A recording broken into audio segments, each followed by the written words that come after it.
can discuss the Mathura Ishvara, Bhuteshwar. And I have some different quotes I'd like to read, because I don't really have all these things in my memory. Some things, not many things. But there's a nice clarification of Bhuteshwar and Mathura Mahatmyam by Rupa Goswami. So I could read that. Because although I remember one year we were fortunate enough to go around to see all these Shiva deities. So I thought that we can go, because we're followers of Rupa and Raghunath, Rupa Raghunatha Pari Hoi Vyakuti.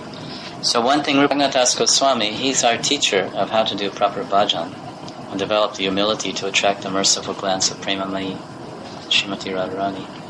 So Raghunath Das Goswami, he shows us that every day we have such a tremendous ego, and we have such a powerful ego, and we think we're so special, and we think we're so intelligent, or gifted, beautiful, or whatever. Or we just think we're the body, regardless of with any gifts at all. We just intensely identify that I'm the body, and I need to eat a lot, and sleep a lot, and get glorified a lot, and whatever. So this is all false ego.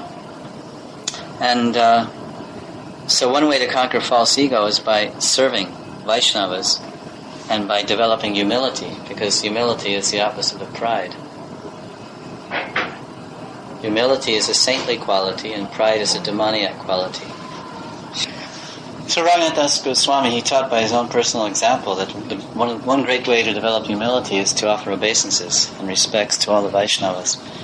So he would remember all the different Vaishnavas that he associated with at Panihati and Jagannath Puri, and also, of course, in Vrindavan. And he would invoke their remembrance in his mind. He would think of them and think of their mercy. And then he would offer obeisances to 2,000 Vaishnavas a day, every day. And then he would offer obeisances to 1,000 obeisances to the Lord, and thinking of the Lord's different Lila stalis, and Gaur Lila, and Mayapur, and Nityananda's Lila, and Panihati and Ekachakra, and Jagannath Puri and Vrindavan. So you think of the Lord and Gaur Lila and Radha Krishna Lila, just pay his obeisances. So invoking that, or following that kind of example of Raghunath Das Goswami, I thought we could hear about these different Shiva deities, and then we can offer obeisances in our mind. We can go there and we can do, Arda Parikama or full Parikama, whatever your adhikar is. Whatever your adhikar is, you can do. And then you can pray. So I thought because we're not limited by our bodies. If our bodies are the only vehicle by which we can attain perfection, then we won't go very far. Because our bodies in Kali Yuga are extremely lazy. We can't sit up without, we have to lean against a wall. We have to use our minds. In fact, that's really what has to get turned on, is using our minds. So we can go and see Lord Bhuteshwar by hearing about him, because we see by hearing. We don't really see with our eyes anyway. How can we see anything spiritual, transcendental? We need spiritual vision. So that comes by Shravanam. So the glorification of the deity of Lord Bhuteshwar by Rupa Goswami.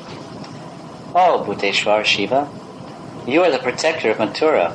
Oh, Mahadev, a person who sees you will attain the result of seeing my own abode. This is from the Adi Purana. Krishna himself is speaking this.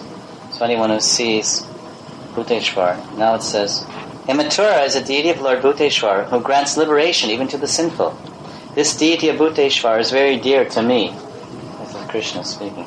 How can a sinful person who tries to worship me, but who will not worship Bhuteshwar Shiva, attain devotion to me?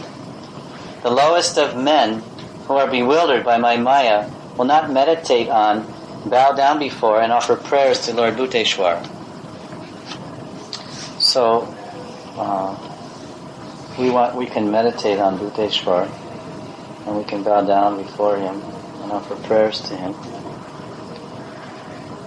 That we can pray to him that he'll grant liberation to us and bless us with the mercy so he can chant Namabhas, chant without offenses. That's one form of liberation. And we can pray because he's very merciful. And we can pray that he'll help us attain devotion to him, to Lord Krishna. There's some other thing here. Mathura Mandala Priklam. Bhakti Ratnakar, of course, it mentions Bhuteshwar also. In Mathura lives the supremely merciful deity of Bhuteshwar. The darshan of Kshetrapal Mahadev will assist one in reaching the abode of Krishna. So he's a Kshetrapal. Kshetra means the place. So the place of Krishna's pastimes. He's protecting the holy Dham of Mathura. And by his darshan we will be helped. In Adivaraha Purana it states, Lord Bhuteshwar, who grants liberation even to the sinful, resides in Mathura. He's very dear to me. This is the same verse just quoted here. If anyone does not care for the worship of Shiva, my topmost devotee, how can that sinner attain devotion to me? Only those who are lowest of men and whose intelligence is bewildered will not offer obeisances and remember Lord Shiva. Actually, these different deities of Lord Shiva are very, very ancient, because there's 4 deities in Mathura. There's Bhuteshwar, Pipaleshwar, Rangeshwar, and Gokarneshwar. These 4 deities. And Kamsa used to worship different deities, like Rangeshwar he worshipped. Before he had his Dhanarjagya, he worshipped Rangeshwar. Rangeshwar, I believe, is right near Keshwaji Gaudiamath.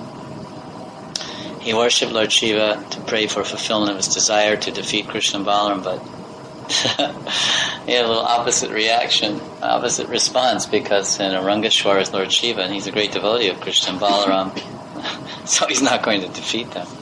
Rather, the opposite thing happened, and Kamsa was finished off. So Bhuteshwar was also worshipped by Kamsa.